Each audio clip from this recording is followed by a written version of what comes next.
She thought the hardest part would be the diagnosis, until the hospital computer froze, flagged her son's blood as restricted donor, and security locked the doors before she even knew who had been notified.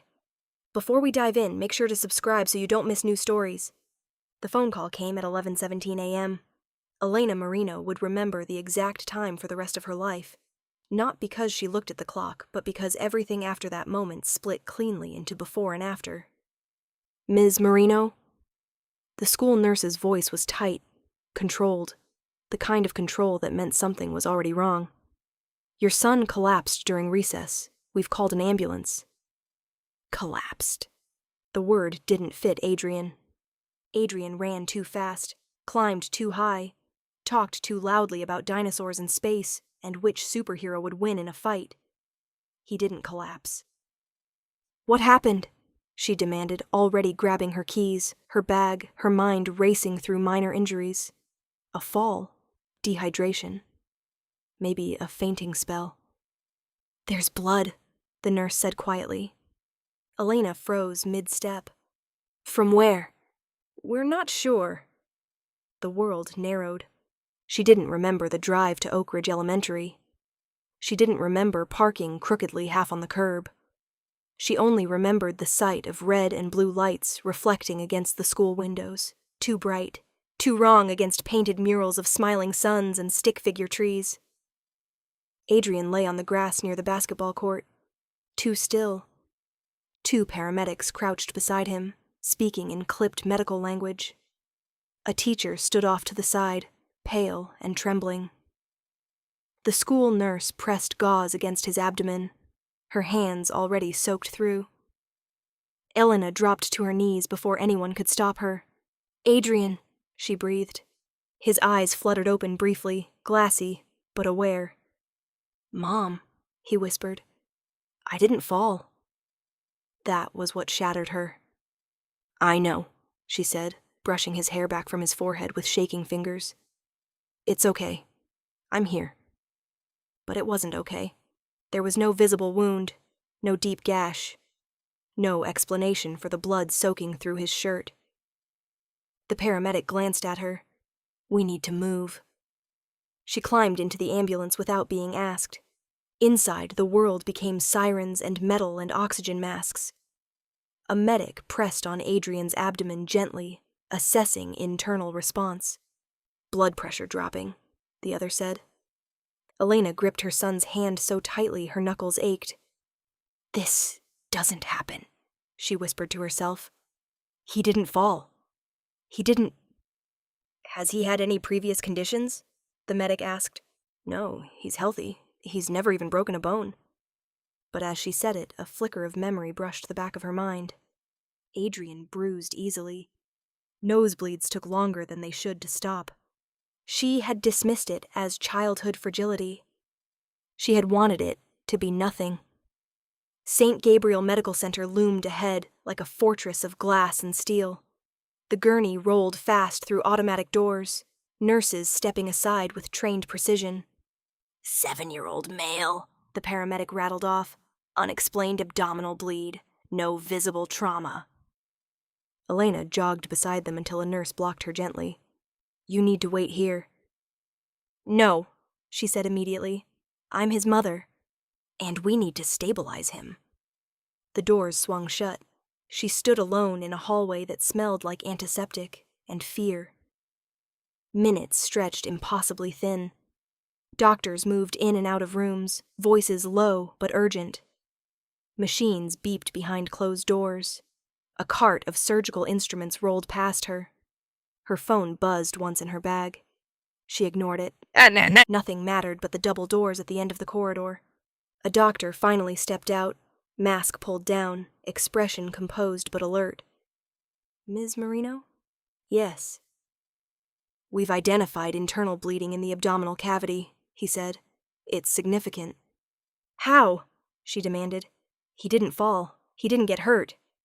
"That's what concerns us." Her heart stuttered. "We're running blood panels now," he continued. "We need to understand why he's bleeding so aggressively." Aggressively. The word felt violent. She pressed a hand to her mouth to keep from shaking apart. Will he... She couldn't finish. He's alive, the doctor said firmly. But we need answers quickly. A nurse rushed past them with a small labeled vial. Elena caught sight of Adrian's name on it. Adrian Marino. The name she had chosen. The name she believed would protect him. Behind the doors, machines beeped faster, and in a quiet lab down the hall, a technician placed that vial into an analyzer that would flag something no one in that hospital was prepared for. Elena leaned against the wall, eyes fixed on the place her son had disappeared through. She didn't know that this wasn't just a medical emergency. It was a signal, and somewhere beyond those sterile white walls, a system far larger than the hospital had just begun to wake up. The lab technician frowned at the screen before she realized she was holding her breath. It had started as routine. CBC, coagulation panel, type, and cross-match. The kind of tests run dozens of times a day in any emergency department. Adrian Marino's blood sample sat in a narrow tray beneath fluorescent lights, labeled neatly in black print. 7 years old. Male. Internal bleed. No visible trauma. The machine hummed softly as it processed the typing sequence. Oh, negative. She nodded to herself. Rare, but not unheard of.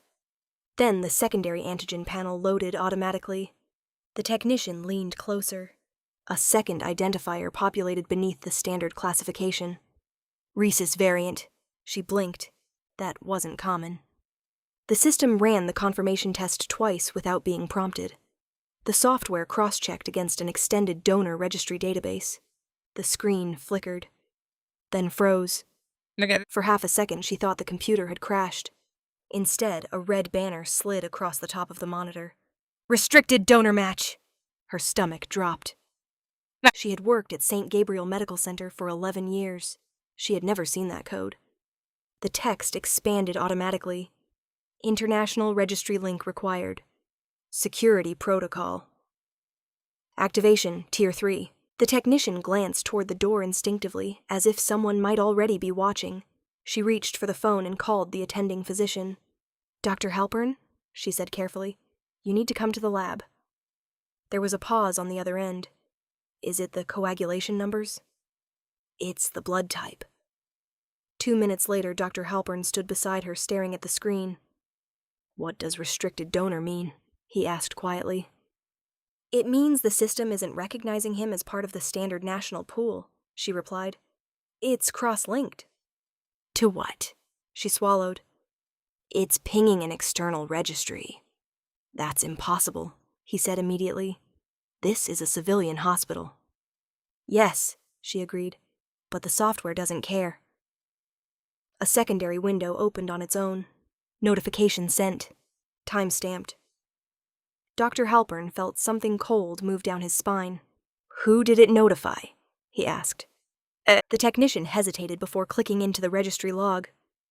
The response time was instant. 1 registered primary donor.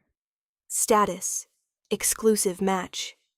Name withheld under Tier 3 clearance. That can't be right, Halpern muttered. Exclusive match. It means, she said slowly, that based on genetic markers, the probability of a compatible transfusion is statistically limited to 1 primary registered donor. The implication hung in the sterile air, not just rare, restricted. Adrian's body wasn't simply bleeding. It required blood that did not circulate freely. Halpern straightened. How long until we need transfusion support? He asked. His hemoglobin is dropping steadily, the technician replied. If we can't stabilize internally, he'll need blood within the hour. Halpern ran a hand over his face. Contact blood bank. See what we have locally. We already did, she said quietly. Nothing matches. The red banner pulsed again. External donor acknowledged. ETA 00-2014. Halpern stared at the countdown timer that had appeared beneath it. What does that mean? He demanded. It means, she whispered, someone responded.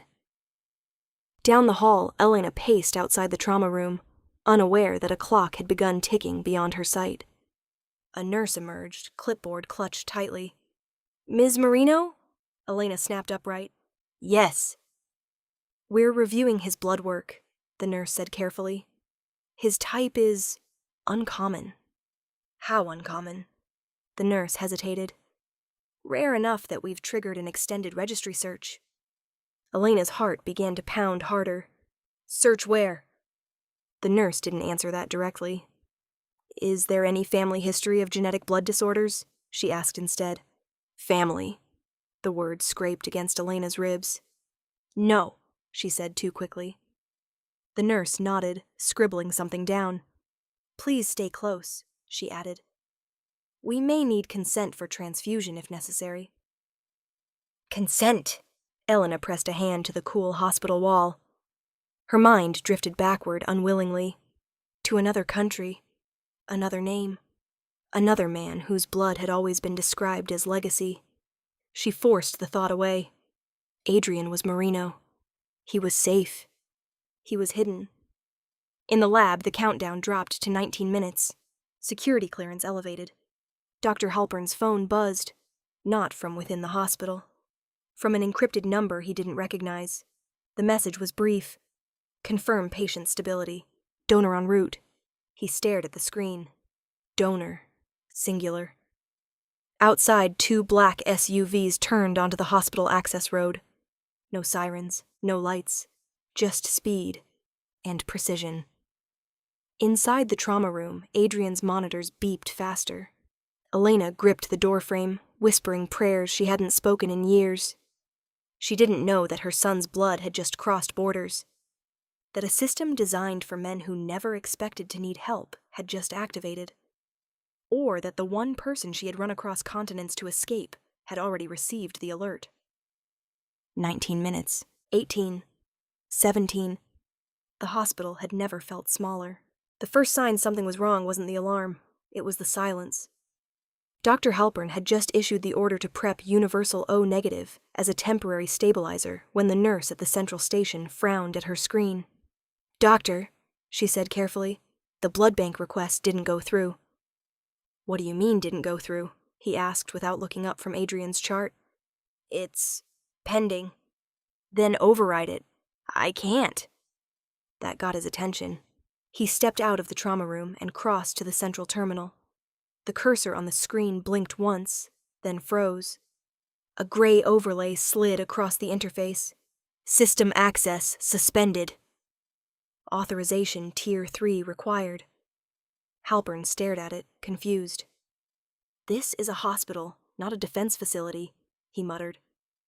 Behind him, another nurse tapped at her workstation. Same message, same lockout. IT must be doing maintenance, someone offered weakly. Halpern shook his head. Not during an active trauma case. He tried manually entering emergency override credentials. Denied. The lab tech from earlier rushed down the hallway, breath tight. It's not just blood bank, she said. Radiology, pharmacy, patient registry, all locked. Elena watched from the edge of the corridor as medical staff moved faster, quieter. Their calm had shifted, not into panic, into containment. What's happening? She demanded. We're resolving a system issue, a nurse replied automatically. System issue? Adrian's monitor inside the trauma bay beeped again. Lower now. Slower. Halpern pulled out his personal phone and dialed hospital administration. It's not internal, the administrator said on the other end, voice tight. The database was accessed remotely. By who? Silence. Then, Tier 3 external registry. Halpern felt the air thin around him. You're telling me someone outside this hospital locked our system? I'm telling you the lock wasn't a breach, the administrator replied. It was a protocol. Protocol? For what? A soft chime echoed from the central terminal. A new window opened. Restricted donor match confirmed. Primary registry contact engaged. Security escalation activated. Below it, a scrolling string of encrypted identifiers populated automatically. International server pings, cross-border authentication codes, clearance confirmations. The hospital hadn't been hacked. It had been acknowledged. Halpern's phone buzzed again. A secure message. Stabilize patient. Donor inbound. No substitute transfusion authorized. His pulse jumped. No substitute authorized, he repeated under his breath. The nurse beside him read over his shoulder. They're telling us not to use O negative? That's what it says. Elena stepped closer. What are you talking about? She demanded. He needs blood. You said he might need blood. He does, Halpern admitted, but his type is specialized. Then use what you have. We may not have a compatible option.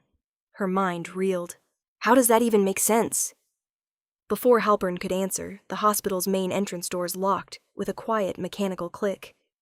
No alarm, just a shift. 2 uniformed security guards straightened near the elevators as a third, unfamiliar, dressed in black instead of hospital blue, stepped through the lobby doors with an earpiece pressed to his jaw. Elena felt it before she understood it. That creeping stillness. The kind that arrived when power entered a space without asking permission. Back in the trauma room, Adrian's condition fluctuated. We can't wait forever, a nurse whispered urgently. Halpern knew that. But he also knew something else now. The system wasn't preventing them from saving the child. It was preventing them from saving him incorrectly. On the central screen, the countdown reappeared. 0:4:36 14 minutes. Who is this registry? Elena asked, voice breaking. Halpern hesitated. It's private, he said carefully. Extremely selective. It flags rare genetic markers linked to specific donor pools. Specific how? He looked at the encrypted ID. There was only one active donor associated with that marker. Exclusive match. The word pulsed in red. Elena's chest tightened. Memory flickered. A man once described as singular. Untouchable. Genetically rare in more ways than one. She had thought she had buried that world. Changed names, changed countries, changed records. But blood didn't recognize paperwork. Downstairs, the elevators paused on the ground floor. Access overridden. A quiet voice echoed over the internal security channel. Clear corridor to Trauma 3. Halpern looked at the timer again. 12 minutes. You're not telling me something, Elena said. I'm telling you everything I know, he replied honestly. Someone with clearance higher than this hospital's is on their way. Her pulse roared in her ears. Who? The automatic doors at the emergency entrance slid open without being touched. Security parted, not dramatically, not violently, deliberately. And somewhere deep within the hospital's frozen system, a final notification blinked onto the locked screen. Primary donor arrival confirmed. ETA 00:02:11. Elena's breath caught. She didn't need the name displayed to know who had answered. The system hadn't frozen to stop them. It had frozen to wait. And the man she had run from across borders was less than 3 minutes away. The lab technician told herself she was only verifying data. That was her job. Verification, accuracy, documentation, not interpretation. But when the system unfroze just long enough to grant Tier 3 preview access, the screen shifted from encrypted strings to a single, sealed profile. Primary donor identification unlocked. Her fingers hovered over the mouse. She shouldn't open it. This was beyond hospital clearance, beyond civilian registry access. The only reason she could see it at all was because Adrian's sample had triggered a biological override. She clicked. The name appeared in stark black text against a sterile white background. Victor Romano. For a moment, she thought it was a coincidence. There were other Romanos, other Victors, but beneath the name, a secondary designation populated automatically. International Registry, Sovereign Donor Classification. Security Tier, Executive. Her stomach dropped. She knew that name. Everyone did. Not from newspapers. He didn't make headlines. Not from interviews. He didn't give them. But from whispers. From charity galas, where his foundations donated without appearing. from business journals that referenced European conglomerate acquisitions without listing ownership, from the kind of power that moved markets without ever standing in front of cameras. Victor Romano, the most powerful underworld figure in Europe. The technician's pulse thudded painfully in her ears. The file expanded. Genetic profile match, 99.98%. Paternal probability, exclusive. There it was, not just donor. Father. The breath left her lungs. She leaned back in her chair as if distance could make the information less real. Across the lab, Dr. Halpern noticed her expression shift. "What is it?" he asked. She turned the monitor slightly so he could see. He stared at the name, then at the classification beneath it. He didn't speak for a full 5 seconds. "That's not possible," he said quietly. "But it is," she replied. Halpern ran a hand through his hair. "You're certain?" "The system doesn't guess at this level." He looked back at the file. Victor Romano. The registry notes were sparse but precise. Exclusive familial donor match. International alert protocol active. Primary donor in transit. Halpern exhaled slowly. "This is not just a rare blood type," he murmured. "This is lineage." Down the hall, Elena paced outside Trauma 3, unaware that her past had just been pulled from encrypted archives and placed under fluorescent lights. She had spent 7 years ensuring that name never appeared beside her son's. Adrian Marino. She had chosen that surname deliberately. Neutral. Invisible. She had filed documents under a different country. Changed residency. Closed accounts. Burned bridges quietly. But blood didn't care about borders. The technician swallowed hard. "There's more," she said softly. Halpern looked up. She scrolled further. Donor response time, 0 hours, 20 minutes. Location, in transit, private air corridor. 20 minutes. From where? The registry log indicated coordinates. Private jet clearance through international airspace. Emergency medical override status approved before hospital request was even submitted. Halpern stared at the data in disbelief. "He was notified before we called anyone," he said. "Yes." "How?" The technician hesitated. "Because the registry doesn't wait for hospitals to ask," she replied. "It monitors." Halpern felt something cold settle into his chest. The hospital hadn't reached out. The system had. And the system belonged to him. In the trauma room, Adrian's vitals wavered again. "We can't hold him much longer without transfusion," a nurse warned. Halpern glanced at the timer. 4 minutes. He looked back at the name on the screen. Victor Romano. Power like that didn't arrive uncertain. It arrived prepared. Elena stepped closer to the trauma room doors, sensing the change even without explanation. The staff weren't just focused. They were bracing. "What aren't you telling me?" she demanded when Halpern approached. He hesitated. This wasn't information typically delivered in hospital hallways. But this wasn't a typical case. "The donor match," he said carefully, "is exclusive." "What does that mean?" "It means there is one viable biological donor registered internationally." Her heart began to pound violently. "And?" He met her eyes. "The registry is tied to Victor Romano." The world tilted. Not because she hadn't expected it, but because hearing it aloud made it real. She felt the blood drain from her face. "No," she whispered. "Yes." The name echoed in her skull like a gunshot. She hadn't spoken it in years, hadn't allowed herself to even think it fully. Victor Romano, Adrian's father, the man she had loved once, the man whose enemies counted bloodlines as assets, the man she had run from before she began to show. "He can't know," she said faintly.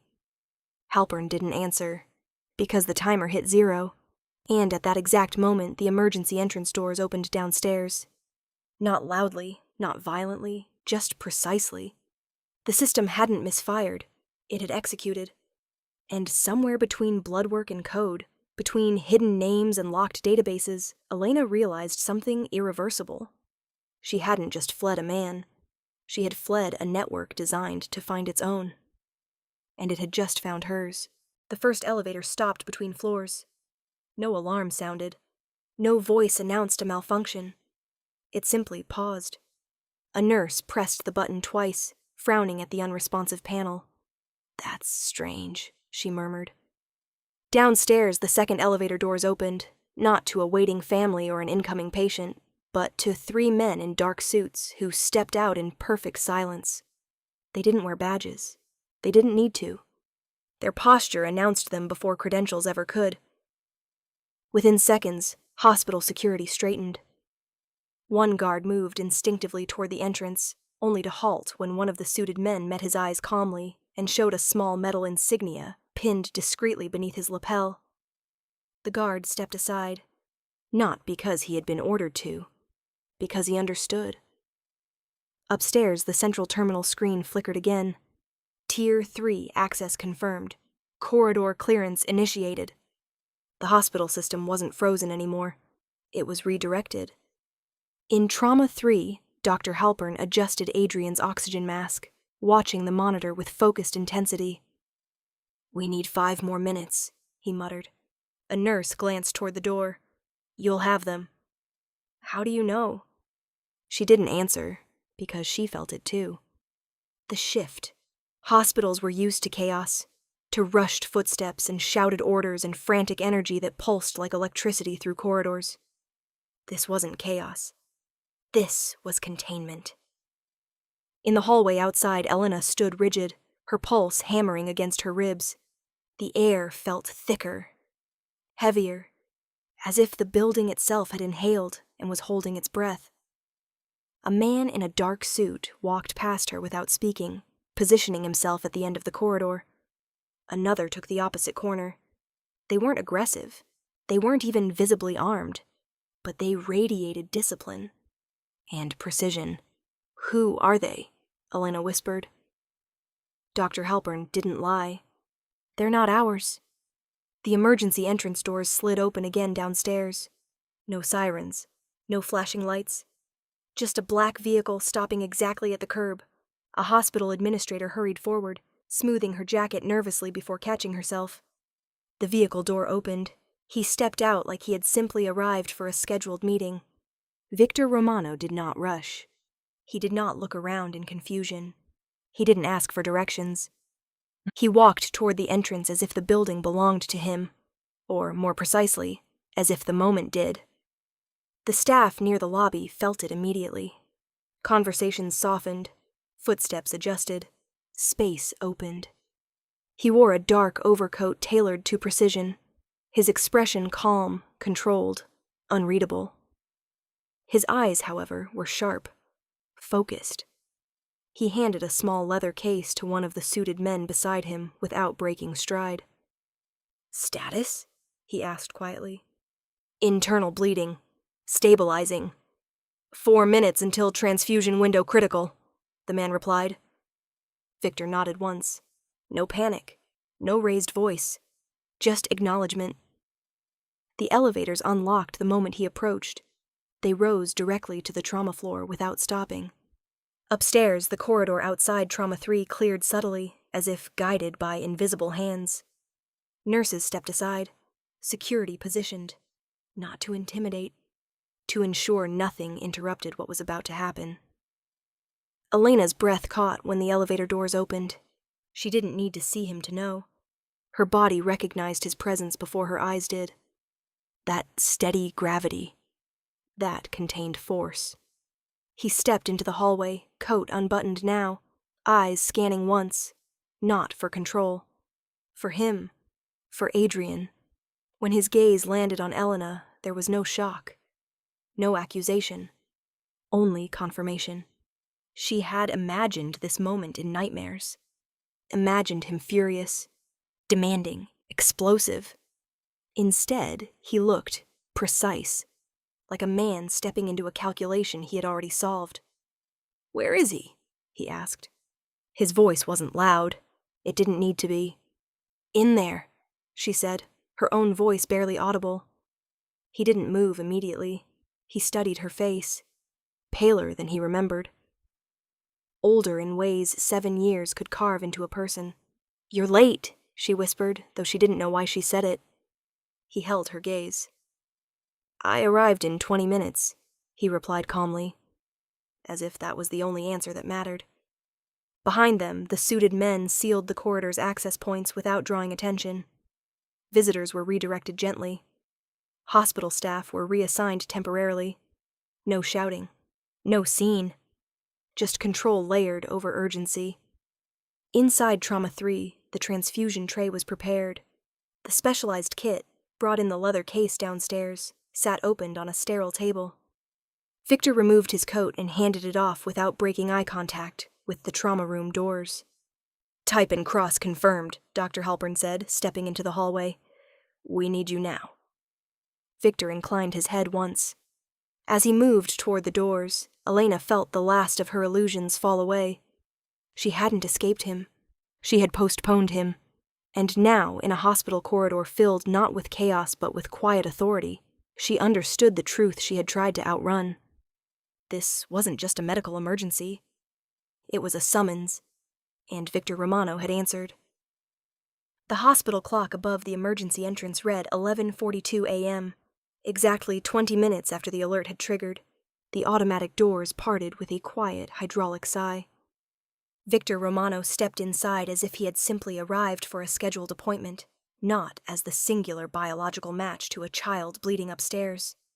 He wore no visible urgency, no raised voice, no frantic energy, but urgency radiated from him in a different form, contained, directed, sharpened into precision.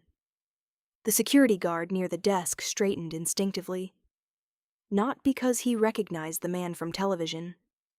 Victor Romano did not appear on television, but because there are certain kinds of presence that recalibrate a room without asking permission. Behind Victor, 2 men followed at a respectful distance, not crowding him, not scanning aggressively, just present, controlled. The hospital administrator hurried forward, her heels clicking too fast against the tile before she consciously slowed herself.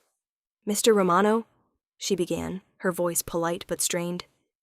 "We weren't expecting—" "Yes, you were," he replied calmly. He didn't smile.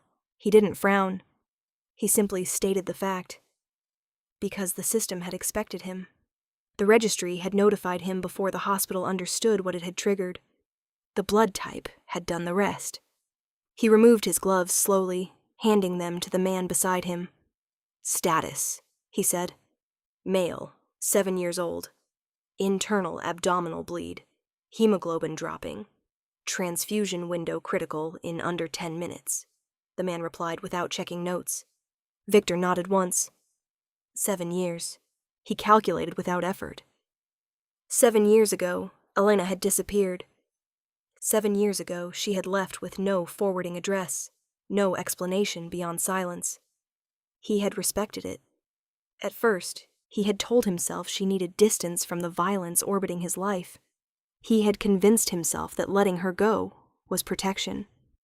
Until his private registry, designed for bloodlines that could not rely on public banks, had sent a red tier alert tied to a child's genetic markers.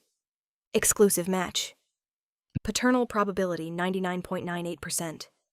There were few biological anomalies in his family. His blood carried a rare antigen variant, one that made transfusions nearly impossible outside immediate genetic relation. He had funded the registry for himself, for his brothers, for potential heirs. He had not expected it to activate for a child he had never been told existed. The elevator doors opened before he reached them. Access overridden. He stepped inside without looking back. Upstairs, the corridor outside Trauma 3 had shifted from medical rush to something quieter. Staff moved efficiently, but conversations had lowered in volume. Doors closed softly. Equipment rolled without clatter. Elena stood near the wall, hands clasped so tightly her knuckles had lost color. She felt the elevator arrive before she saw him. The doors slid open. He stepped out. No dramatic pause. No theatrical reveal. Just a man in a tailored coat walking down a hospital hallway with measured steps. His eyes found her immediately. Not surprised, not accusing. Aware. "You triggered the registry," she said before she could stop herself. "No," he replied. "He did." Her throat tightened. Of course he understood. He didn't need a lab report. He knew his blood. He had memorized its complications since childhood, the emergency briefings, the contingency plans, the warning that if he ever had a biological child, that child would carry the same rare marker. "You knew," she whispered. He didn't answer that directly. "How long has he been bleeding?" he asked instead. His voice was steady, controlled. Not the voice of a man discovering betrayal. The voice of a man prioritizing survival. "An hour," she said. "Maybe more." He nodded once, calculating timelines. "Has he been conscious?" "Yes." "Pain?" "Yes." Each answer sharpened something in his expression. Not rage. Focus. Dr. Halpern stepped into the hallway. "Mr. Romano," he said carefully. "We've stabilized him temporarily, but we cannot proceed without compatible blood." "You have it," Victor replied. The doctor blinked. "You're prepared?" "I came prepared." He gestured subtly to the leather case carried by one of his men. Inside, a specialized sterile transfusion kit rested, pre-cleared, pre-matched to his known antigen variant. He had not come uncertain. He had come as the solution. Elena watched him remove his coat. Watched the calm way he rolled his sleeve back. "You didn't hesitate," she said quietly. He met her eyes. "There was no decision to make." The simplicity of that answer fractured something inside her. She had spent 7 years believing that distance was safety, believing that if he never knew, Adrian would never become a target. But the registry had existed long before her disappearance. His world had always prepared for blood. He stepped toward the trauma room doors. Before he entered, he paused beside her. "You thought you were protecting him," he said softly. "I was," she insisted. He didn't argue. He didn't correct. He simply said, "So am I." Then he pushed the doors open. Inside, machines beeped steadily. Adrian lay pale against white sheets, too small beneath hospital lights. Victor's gaze softened for the first time since he arrived. There it was, the resemblance. Not imagined, not speculative. Bone structure, brow line, the faint crease between the eyes when unconscious tension settled in. Recognition settled not in shock, but in certainty. He moved to the bedside. "Begin," he told the doctor. No raised voice, no demand. Just a command delivered with the weight of inevitability. Exactly 20 minutes after the alert had triggered, the man Elena had run from stood at her son's bedside, not as an intruder, not as an enemy, but as the only person in the world whose blood could keep him alive. And in that quiet hospital room, beneath fluorescent lights and sterile air, the truth she had buried for 7 years became undeniable. She hadn't outrun him. She had postponed the moment his blood would call him home. The trauma room was bright in the way only hospitals could be. Fluorescent light flattening everything into clinical clarity. Machines hummed. Monitors pulsed in steady, fragile rhythm. The air smelled of antiseptic and metal. Adrian lay too still against the white sheets, dark lashes stark against pale skin.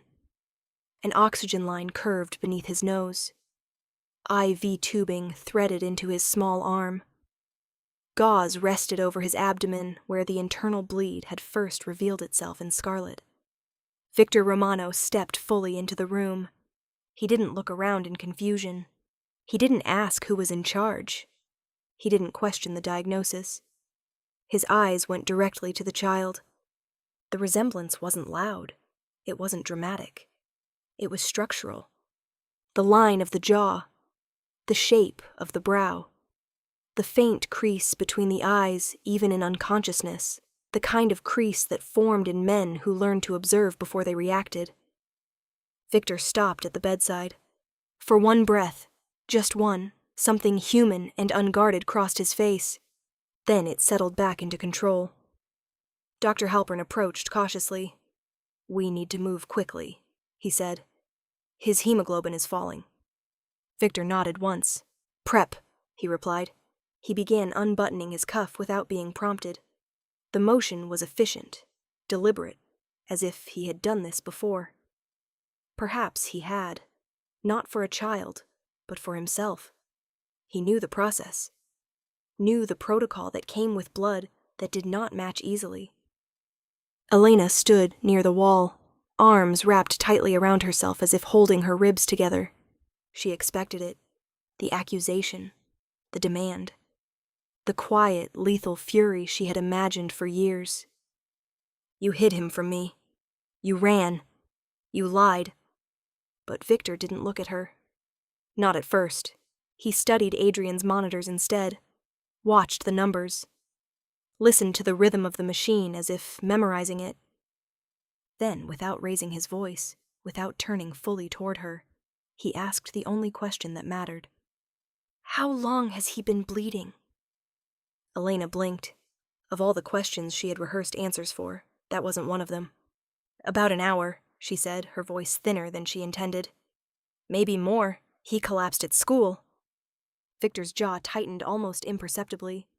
"Was there trauma?" "No. Pain before today." "I don't know," she admitted.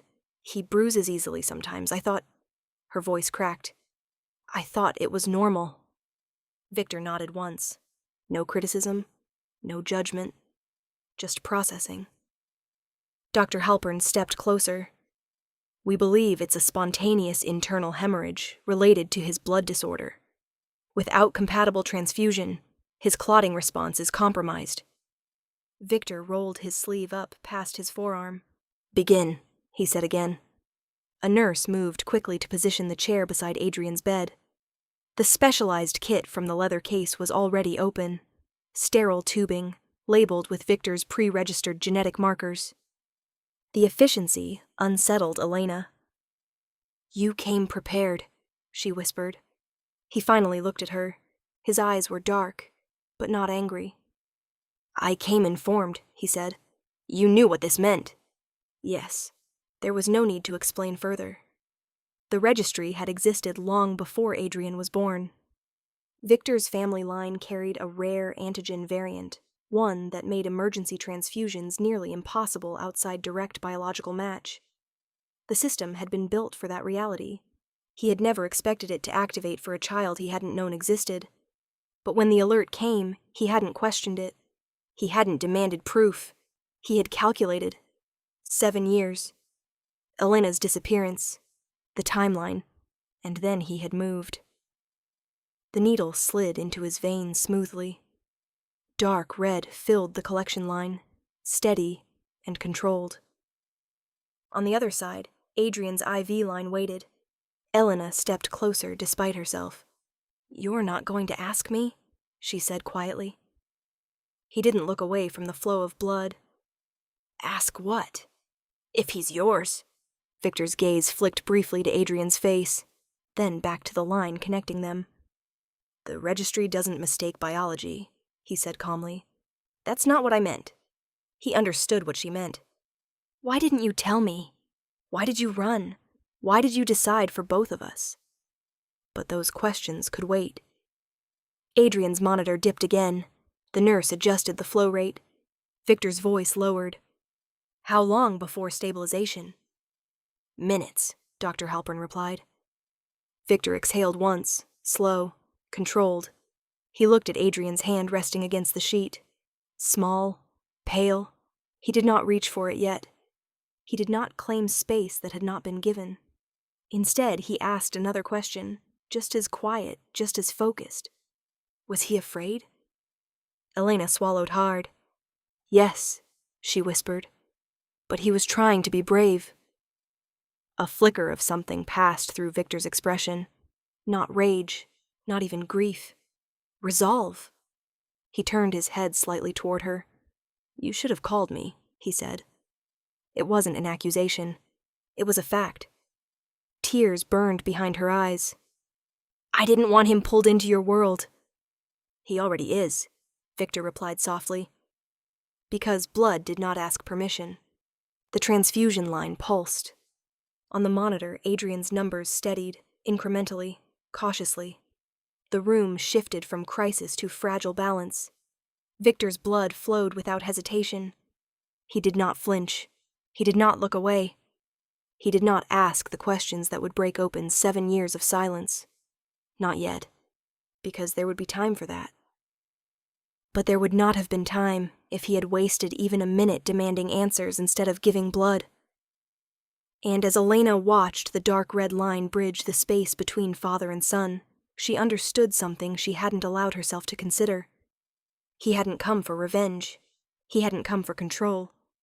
He had come because the system had called his blood, and he had answered, without accusation, without proof demanded. Only one question. How long? And then he had chosen action over anger. The monitors didn't scream. They didn't flash in dramatic red. They simply shifted, numbers dipping lower in small clinical increments that meant everything to the people trained to read them. Dr. Halpern stood at the foot of the bed, eyes moving between the lab tablet in his hand and the line that connected Victor's arm to Adrian's IV.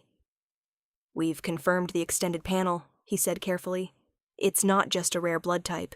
It's a genetic antigen variant affecting clotting compatibility." Elena stared at him, the words blurring together. "I don't understand," she whispered. Halpern chose his next sentence with precision.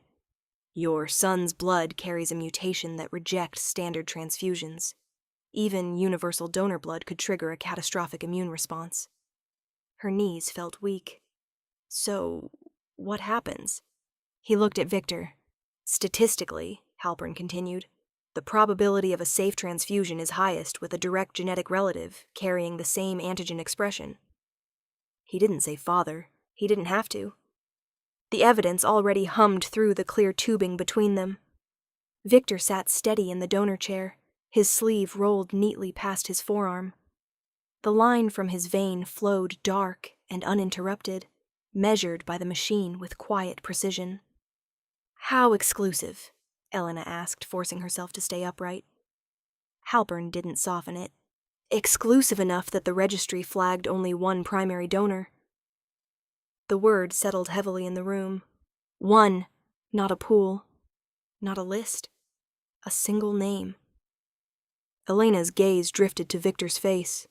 He wasn't watching her. He was watching Adrian. Watching the subtle change in his son's skin tone as oxygen and blood volume stabilized. Watching the monitor as if memorizing every number. She had once told herself that distance meant safety, that if Victor never knew, Adrian would never inherit the dangers tied to that name. But biology didn't negotiate. Adrian hadn't just inherited Victor's features. He had inherited his blood. The rare antigen variant that ran like a signature through Victor's lineage, a genetic anomaly that required specialized registries and contingency plans. "You built that system," Elena said quietly. Victor didn't deny it. "Yes." "For yourself. For my family," he corrected calmly. The word family struck her harder than it should have. Halpern adjusted the transfusion rate. "He'll need close monitoring even after stabilization," he said. "Future procedures, injuries, anything involving blood will require coordinated planning." Planning? With whom? The answer stood connected to the child by a clear plastic line. "Can you replicate it?" Elena asked the doctor. "Store his blood? Freeze it?" Halpern hesitated. "We can bank samples," he said. "But fresh donation remains the safest option." Fresh. Immediate. From the source. Elena closed her eyes briefly. 7 years of running. Of changing names and cities and medical records. 7 years of believing she had outmaneuvered a world too dangerous to raise a child in. And now that same world had arrived not with threats, but with necessity. Adrian's fingers twitched faintly against the sheet. Victor leaned forward instinctively. "Adrian," he said quietly, testing the name. The sound of it in his voice made Elena's breath catch. Adrian's eyelids fluttered, not fully conscious but responsive. The monitor numbers steadied further. Halpern exhaled softly. He's responding. The transfusion continued. The room felt less frantic now, but no less intense. Victor finally turned his head toward Elena. "This isn't about power," he said. "I know," she replied, though she wasn't sure she fully did. "It's about biology." "That's worse," she whispered. He studied her for a moment. "Only if you think biology is a weapon." She almost laughed at the irony. "In your world, it is." His jaw tightened faintly. "In my world, it is also protection." Silence settled between them, thick but not hostile. The numbers on the monitor climbed into safer territory. Halpern nodded to the nurse. "Continue monitoring. If stability holds for 10 minutes, we can taper." Elena stepped closer to the bed, brushing her fingers lightly through Adrian's hair. His skin was warmer now, less gray. She felt the difference. "You're the only one," she said softly, not looking at Victor. "Yes."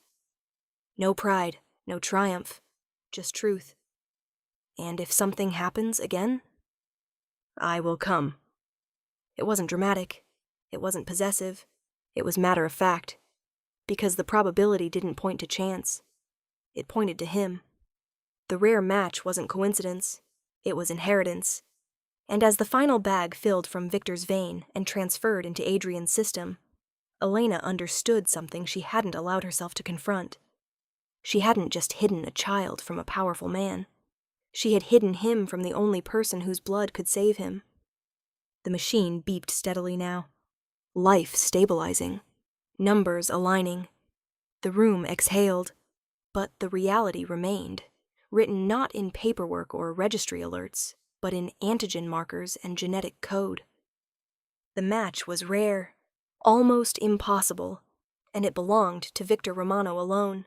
The transfusion line was still warm when the silence finally became too heavy to ignore.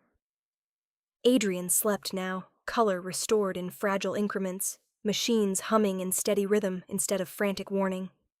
The crisis had shifted from immediate to conditional, stabilized, but not secure. Victor stood by the window of the ICU room, jacket folded over one arm, sleeves still rolled from the donation. Outside, the city moved with indifference. Cars passed. Lights blinked. People lived their ordinary lives unaware that bloodlines had just collided behind reinforced hospital doors. Elena watched him for a long moment before speaking. "You think I didn't trust you," she said quietly. He didn't turn around. "I think you were afraid," he replied. She almost smiled at the understatement. Afraid. That word felt too small for what she had lived through. "I was," she admitted, "but not of you." That made him turn. His expression was composed, but something sharp lived beneath it. Not anger. Assessment. "Then of what?" he asked. Elena stepped closer to Adrian's bed, resting her hand lightly against her son's arm, feeling the pulse beneath skin. Real. Present. Alive. "3 weeks before I left," she began, "I overheard something in your office." Victor's gaze sharpened. "You were in Geneva," she continued, "meeting with the Vargas Syndicate. I wasn't supposed to be there. I was looking for you." She could still see it if she closed her eyes. The glass walls, the muted voices, the map on the screen. "And I heard them say it," she said, "that you were reckless because you had nothing to lose, that your line would die with you." Victor's jaw tightened, but he stayed silent. "And then someone laughed," she continued, her voice steady but thin, "and said that if you ever did have a child, they would own you through it." The words hung in the air like something poisonous. "They weren't joking," she said. "They were planning." Victor's eyes darkened. "I dismissed that conversation," he said quietly. "I didn't." She swallowed. "I found out I was pregnant 2 days later." The memory hit her in fragments. The bathroom floor, The positive test. The realization that biology was no longer theoretical. I tried to tell myself I was overreacting, she said, that it was just men posturing. She looked at him fully now. But in your world, leverage isn't hypothetical. He didn't deny it. No, he said. I imagined a hospital room like this, she continued softly, except not guarded, not protected, just vulnerable. Her fingers curled slightly around Adrian's hand. I imagined someone watching school schedules, knowing blood types, tracking routines. Victor exhaled slowly. You should have told me, he said. And then what? She shot back, not cruelly, just honest. You would have fortified us? Assigned security? Made our existence a known vulnerability? He didn't answer, because the answer was yes. That's exactly why I left, she said. She paced once, controlled. I changed my name. I erased records. I avoided private hospitals. I stayed small. Her voice wavered for the first time. I thought if no one knew he existed, no one could use him. Silence pressed in around them. Victor stepped closer, but not close enough to corner her. You chose disappearance over trust, he said. I chose survival over hope, she corrected. Adrian shifted faintly in his sleep. Both of them looked down instinctively. He was never a secret because I was ashamed, Elena said softly. He was a secret because I knew exactly how valuable he would be. Victor's expression changed then. Not defensive, not offended.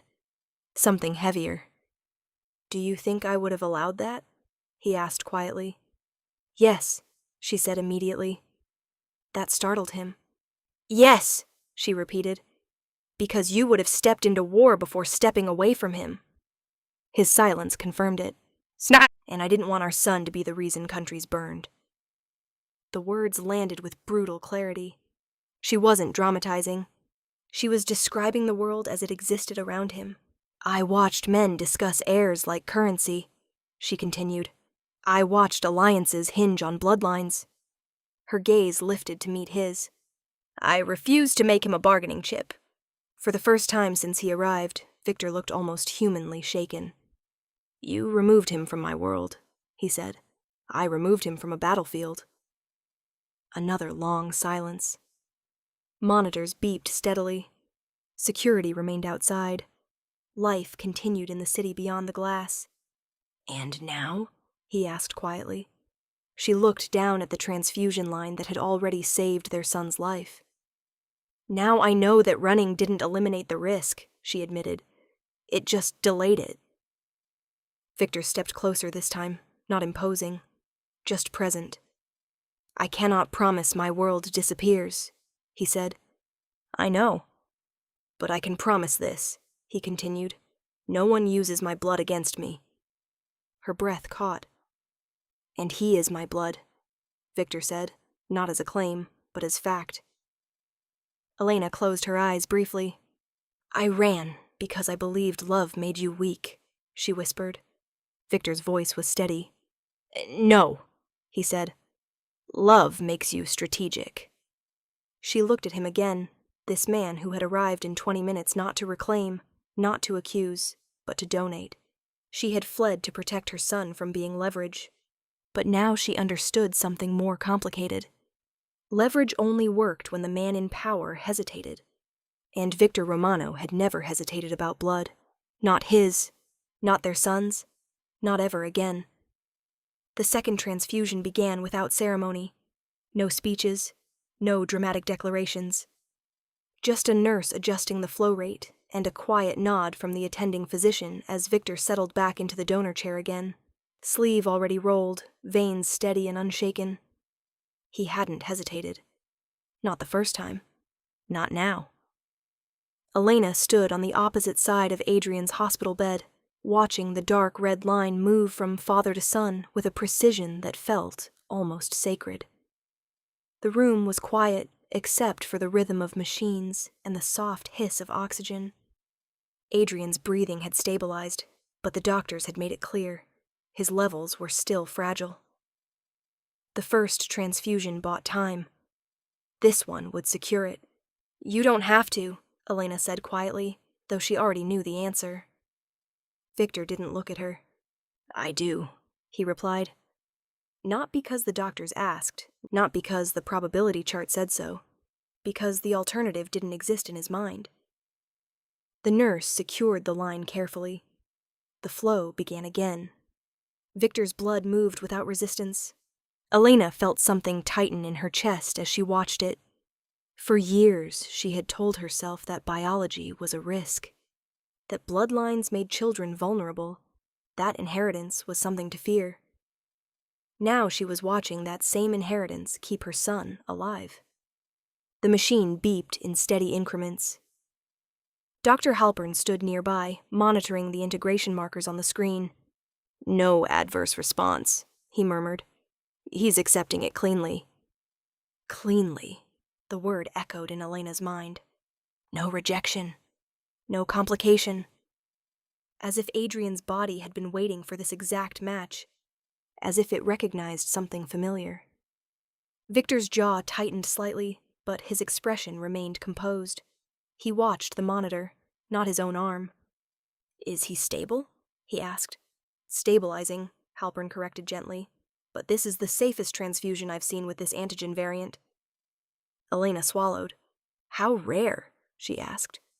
The doctor didn't sugarcoat it. Less than 1 in several million. The room seemed to shrink. 1 in several million. And yet the match was sitting in a hospital chair 10 feet away. Not because of a registry coincidence. Because of lineage. Adrian stirred faintly, eyelids fluttering before settling again. The color in his cheeks deepened another shade. The gray undertone that had terrified her hours earlier was fading. Victor leaned forward slightly despite the line in his arm. Easy, he murmured instinctively. The word wasn't calculated, it wasn't strategic, it was parental. Elena felt it in her bones. She had run from power, but she had never considered that she was also running from this. From the possibility that Victor would show up exactly like this. Calm, precise, unyielding where it mattered. She moved closer to the bed, her hand brushing Adrian's hair back from his forehead. He's stronger, she whispered. Victor nodded once. He will be. Not hope. Certainty. The nurse checked Victor's vitals. You're tolerating this well, she said. He gave a small, almost amused breath. I've tolerated worse. Elena shot him a look, but there was no arrogance in his tone. Just fact. The room settled into a steady rhythm. Blood flowed. Monitors blinked. Time passed, and in that quiet passage of minutes, something shifted between them. This wasn't about reputation. Not about territory. Not about alliances or leverage. This was biology stripped of politics. It was undeniable. Victor's blood ran in Adrian's veins. Not symbolically. Literally. And watching it happen changed something Elena hadn't anticipated. Fear had always framed Victor in her mind as danger, as the center of storms she didn't want her son caught in. But sitting there, connected to their child without complaint or demand, he looked less like a threat, and more like gravity. Unavoidable. Foundational. Adrian's fingers twitched again. This time his eyes opened slightly. Unfocused at first, then searching. Elena leaned closer immediately. I'm here, she whispered. Adrian's gaze drifted, and found Victor. He didn't look confused. He didn't look afraid. He simply studied him. Long, quiet, as if recognizing something he couldn't yet name. Victor held his gaze steadily. No smile, no dramatic introduction. Just presence. Adrian's hand moved weakly toward the side of the bed. Without thinking, Victor shifted his free hand, the one not connected to the line, and let Adrian's fingers curl around it. The contact was light. Fragile, but it landed like a verdict. Elena felt her breath hitch. Adrian's eyelids drooped again, but he didn't release Victor's hand. He held on. Instinctively. As if he understood that something essential was anchored there. Dr. Halpern glanced between them and looked away politely. The transfusion bag neared empty. Vitals held steady. Levels are stabilizing beautifully, the doctor confirmed. This is exactly what he needed. Exactly. Not approximately. Not almost. Exactly. Elena looked at the line one last time before the nurse began tapering it down. Blood over power. For years she had believed those two things were inseparable. That blood created power struggles. That inheritance invited war. But watching Victor sit there, drained slightly but unmoved, she realized something different. Power had brought him to the hospital, but blood had kept him in that chair. When the line was finally removed, Victor didn't stand immediately. He waited until the nurse confirmed Adrian's vitals once more. Only then did he gently withdraw his hand. Adrian's fingers resisted for a second before slipping free. Victor looked at Elena across the bed. No accusation, no triumph. Just truth. "You can't erase this," he said quietly. She nodded. "No," she admitted. Not the biology. Not the emotion. Not the way her son had reached for him without fear. Blood didn't lie. And neither did instinct. For the first time since she ran, Elena understood something she had refused to consider. Leverage was about control. This wasn't control. This was connection. And it was stronger than any power either of them had ever tried to outrun. The alert had been designed for urgency, not secrecy. That was the flaw. When Adrian's blood type triggered the restricted donor registry, the notification didn't just travel to Victor's encrypted network. It pinged through layers of systems designed to verify elite genetic matches across borders, systems monitored by governments, private contractors, and entities that never asked permission before looking. Within 30 minutes of the transfusion beginning, 3 separate servers in 3 separate countries logged access attempts tied to the registry code. Victor knew before the hospital did. His phone vibrated once, then again, the secure line lighting up with an internal signal only his inner circle could trigger. He stepped out of Adrian's ICU room quietly, closing the glass door behind him without disturbing Elena or their son. The hallway was calm on the surface. Nurses moved efficiently. Monitors hummed.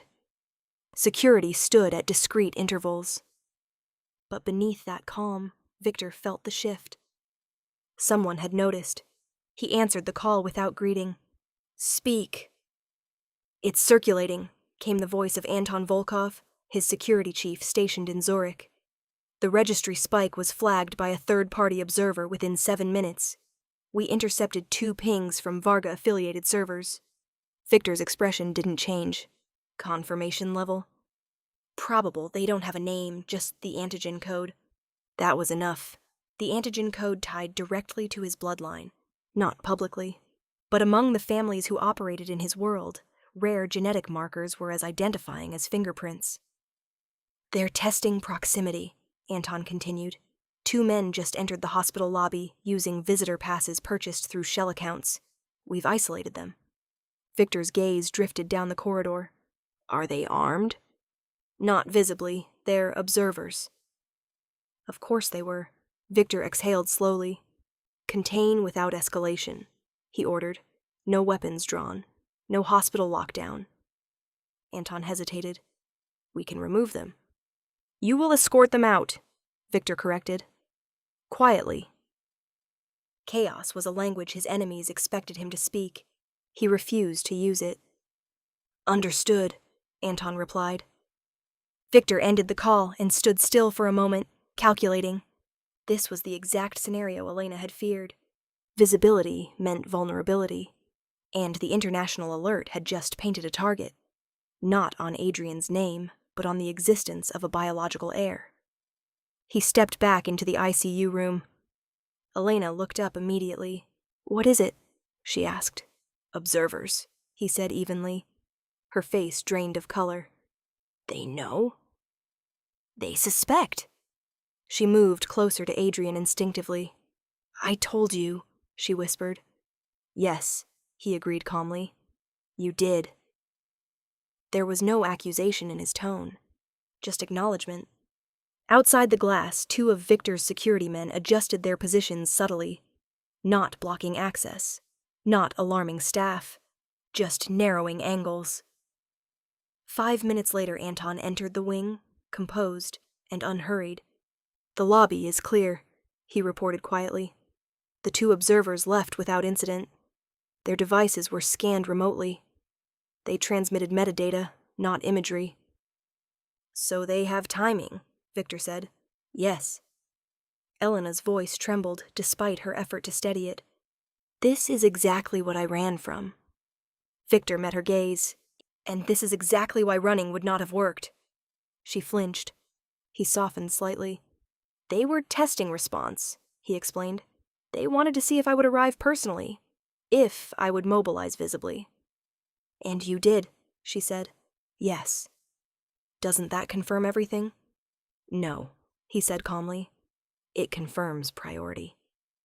He stepped closer to Adrian's bed, lowering his voice. "If I had not arrived, that would have been weakness. If I had arrived with chaos, that would have been instability." He gestured subtly toward the controlled hallway. "This," he said, "is neither." No alarms, no shouting, no armed men storming corridors, just quiet repositioning. Elena watched as a nurse walked past, unaware that a silent war had almost brushed against her routine. "What happens next?" she asked. "They will verify," Victor replied. "They will look for documentation, birth records, public filings." Her heart pounded. "I erased those." "Yes," he said, "and I will keep them erased." Another vibration buzzed in his hand. Anton again. "They've already begun probing municipal databases," the voice reported. "We're countering." Victor's eyes darkened slightly. "Mirror their access," he instructed. "Let them find what we want them to find." Elena blinked. "What does that mean?" "It means," Victor said evenly, "they will discover that any child linked to my bloodline is legally shielded by international trust structures." "You're going public," she realized.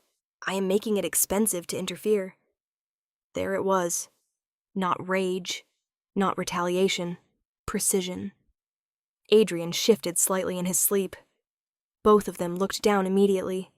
The monitors remained steady. The world beyond the hospital continued turning. But somewhere across borders, rival families were adjusting calculations. The existence of a son altered balance. Elena felt the weight of it settle fully. "I never wanted him to be part of that equation," she said quietly. Victor's voice was low, unwavering. "He was always part of it. You just delayed their awareness." The truth hurt, but it was clean. Security outside repositioned once more, then settled. Anton stepped back into the hallway. "All immediate probes contained," he confirmed. "No further movement." Victor nodded. He didn't smile. He didn't celebrate. He simply recalibrated. Enemies were watching. They had tested the perimeter. They had measured response. And what they found was not panic, not disorder, but surgical containment. Elena studied him for a long moment. "You're not angry," she said. "I am," he replied quietly. She waited. "But anger is loud," he continued. "And they are listening." He reached down and adjusted Adrian's blanket gently. "They wanted to see if fatherhood would make me reckless." "And?" Victor's gaze lifted to hers, steady and cold in a way that was not cruelty, but control. "It makes me precise." Outside the ICU, the hallway remained calm. But the message had already traveled across continents. Victor Romano had a son. And he would not respond with chaos. He would respond with calculation, which, in his world, was far more dangerous. Morning came softly, almost deceptively gentle. Sunlight filtered through the high windows of the ICU wing, washing the sterile walls in pale gold. The machines beside Adrian's bed hummed in steady, reassuring rhythms now.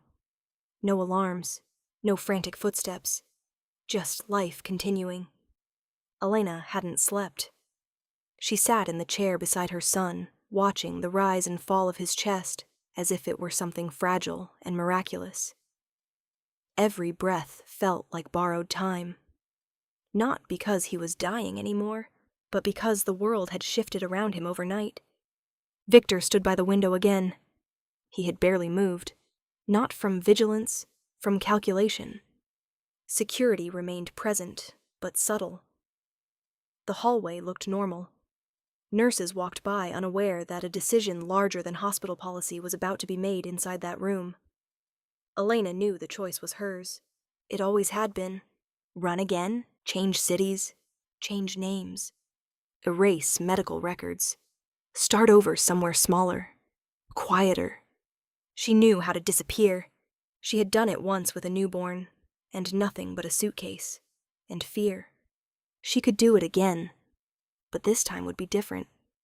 Because Adrian wasn't an infant. He was 7. He had friends, teachers, a school, a sense of self that was beginning to root itself in the world. And now he had something else. A father who had arrived in 20 minutes without being asked. She closed her eyes briefly.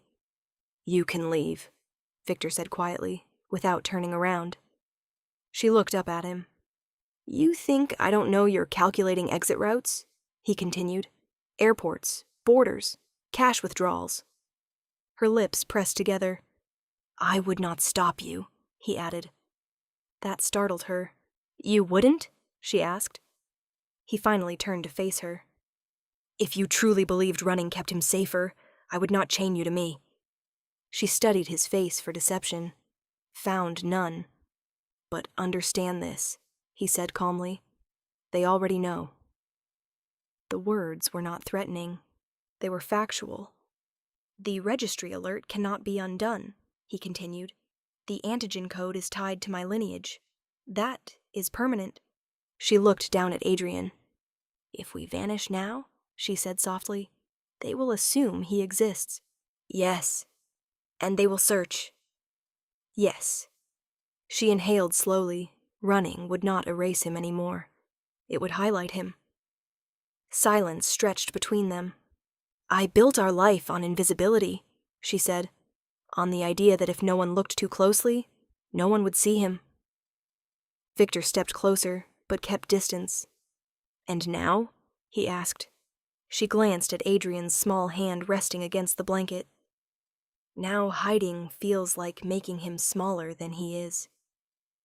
Victor's gaze softened almost imperceptibly. "I will not turn him into a symbol," he said quietly. "Or a weapon." "And your enemies?" she challenged. "They will think twice before targeting something publicly acknowledged and legally fortified." She looked up sharply. "Publicly?" "Yes." Not whispered. Not protected by shadow. Visible. Her heart pounded. "You're asking me to step into your world," she said. "No," Victor corrected. "I am stepping into yours." She waited. "I will file recognition formally," he continued. "Paternity, guardianship, public trust structures, educational foundations tied directly to his name." "That paints a target," she whispered. "It paints consequences," he replied. She stood slowly, walking to the window beside him. The city looked ordinary from here. But she knew better. Ordinary was always layered over power. "Do you know what I was most afraid of?" she asked quietly. "That he would be used against me," Victor said. "No," she corrected. "That he would grow up resenting me for keeping him in the dark." The admission felt raw. Victor didn't respond immediately. Instead, he looked through the glass at the waking city. "He deserves truth," he said. "Yes. And stability." "Yes," she swallowed. "And that stability cannot be built on hiding." Her breath trembled slightly. This was the moment. The fork in the road she had outrun once before. "I won't run again," she said finally. The words felt heavier than any suitcase she had ever carried. Victor didn't smile. He simply nodded once. "Then neither will I," he replied. She looked at him sharply. "No more secrecy," he continued. No offshore guardianships. No unnamed trusts. You're giving up leverage, she said. I am choosing accountability. The distinction settled into her chest. Power hidden was dangerous. Power declared was regulated. If Victor acknowledged Adrian publicly, he tethered himself. To law, to scrutiny, to expectation. It was risk, but it was also shield. Adrian stirred softly in the bed. His eyes fluttered open. "Mama?" he mumbled.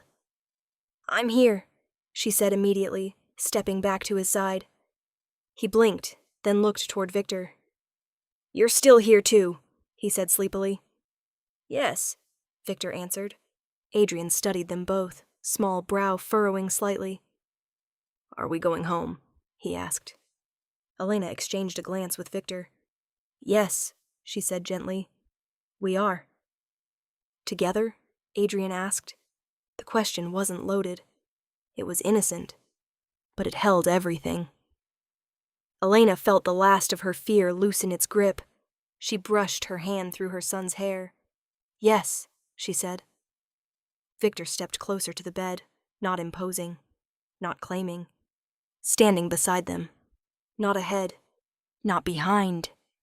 Beside. Security outside the room adjusted as sunlight brightened the hallway. The world beyond would react. There would be statements, filings, news, whispers. But for the first time, Elena didn't calculate escape.